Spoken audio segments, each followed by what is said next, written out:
At 22, Amara Bedi didn't belong in the world of champagne receptions and $1,000 silk, or so everyone at the Edene Spring Fashion Gala believed.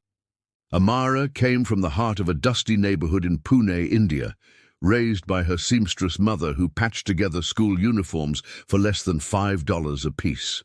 Amara had grown up cutting fabric on the floor of their one-room home, watching her mother breathe life into rags.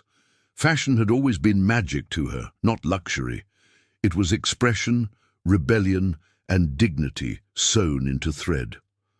She landed an internship with Edene, one of Milan's elite fashion houses, by sheer luck or fate. A last-minute dropout in the internship program and a recommendation from her textile professor at a local design school had put her on a plane for the first time in her life. She arrived with a borrowed suitcase, a handful of sketches, and the hunger of someone who had nothing to lose. From the start, Amara stuck out like a frayed hem. Her English was too accented, her shoes too scuffed, and her ideas too traditional, the senior designer said, flipping through her portfolio with a forced smile. She was tasked with steaming dresses, fetching lattes, and cleaning up bead trays. Models called her Little Tailor behind her back, though never softly enough. But what the others didn't know was that Amara had been quietly watching. Every loose thread, every fitting mistake, every model's complaint. She noticed it all. And when Edene's lead designer fractured her wrist just 10 days before the gala, panic swept through the atelier.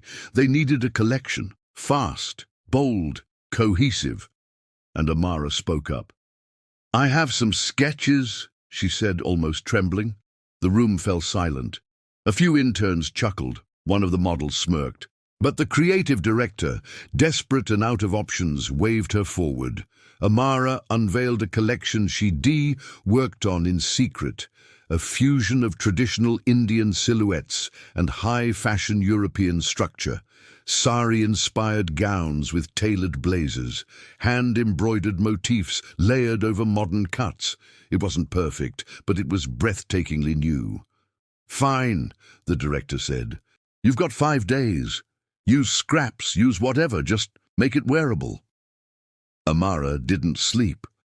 With help from one kind seamstress, she worked through the nights on borrowed machines and bruised fingers.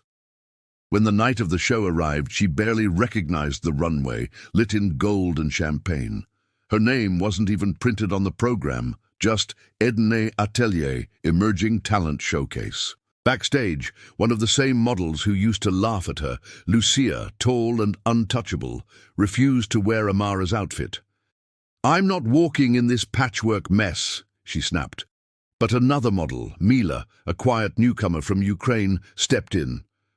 "I will," she said, slipping into the embroidered gown with reverence. "It feels like something made with heart." The collection hit the runway.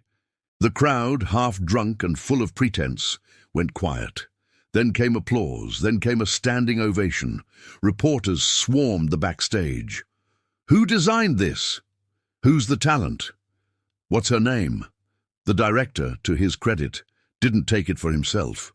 He pointed to Amara, who stood frozen, thread still clinging to her sleeve.